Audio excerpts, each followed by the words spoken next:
Bongisa mboka, bongisa mboka. Boya, boya. Poto bongisa mboka.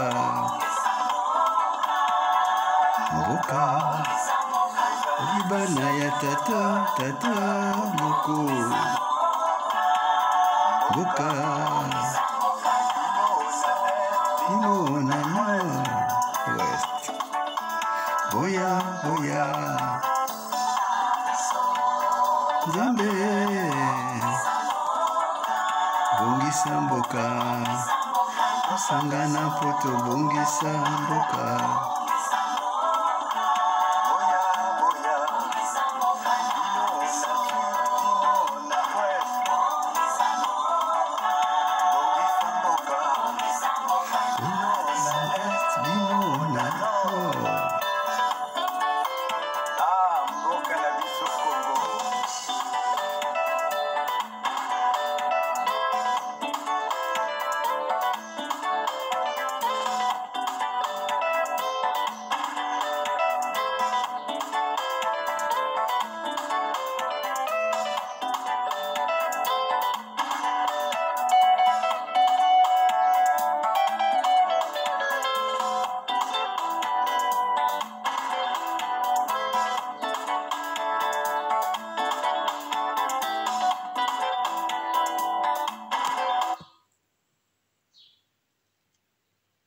Le deuxième verset que nous allons lire est tiré des lettres de Jean.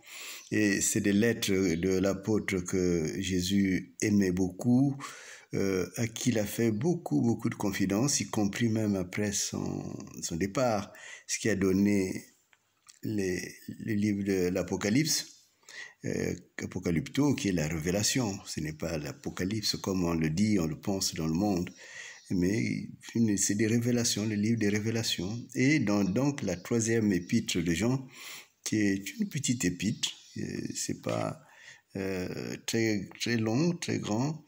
Il a écrit aimer, pardon, le verset je ne les ai pas donnés, c'est le chapitre 1, verset 2. 3 Jean 1, verset 2. Voilà ce qu'il écrit. Et j'ai envie de dire qu'il aurait pu écrire aussi à vous, à moi, à notre peuple qui est en souffrance. Il écrit « Aimez, je prie pour que tu prospères à tous égards, sois en bonne santé comme prospère l'état de ton âme. Aimez, je prie pour que tu prospères à tous égards et que tu sois en bonne santé comme prospère l'état de ton âme.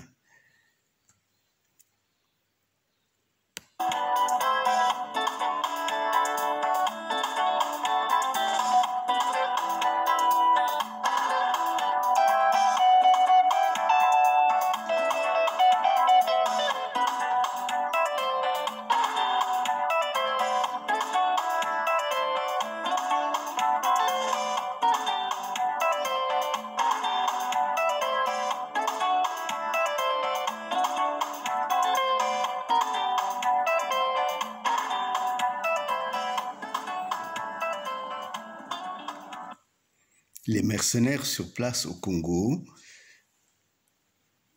font tout, plus même que dans la période qu'on appelait la période coloniale, pour vous montrer que vous ne valez rien. Ils font tout pour que vous tombez, même vous succombez en admiration devant leur capacité de richesse. Et ils font tout pour vous mettre toujours hors du cercle de la richesse, pour que vous ne soyez là que pour voir leurs œuvres de grandeur, comme le mariage qui se profile. Et vous n'avez aucun moyen de défense, même intellectuel, même psychologique. Vous êtes écrasé littéralement. Et Alors, c'est pour cela que le psaume 49 donne des clés, en sachant d'abord, comme je l'ai dit, que ce dont ils parlent, ce qu'ils vivent, c'est le fruit de ton argent. C'est ce que Dieu a mis sous ta terre, sur ta terre et dans ta vie, que eux, ils vendent. Et au lieu de te rendre à toi les moyens pour que tu vives aussi heureux comme Dieu le veut, au contraire, ils te donnent le sentiment que tu ne vaux rien. Mais si tu as conscience que c'est de ton argent qu'il s'agit, c'est de ta richesse qu'il s'agit, alors tu ne vas plus les admirer, tu vas les combattre.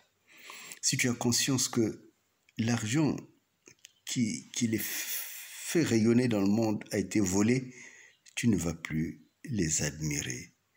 Si tu as conscience qu'ils ne sont pas à leur place, que tout a été volé, alors tu sauras leur dire, vous n'êtes que des mercenaires. Vous ne méritez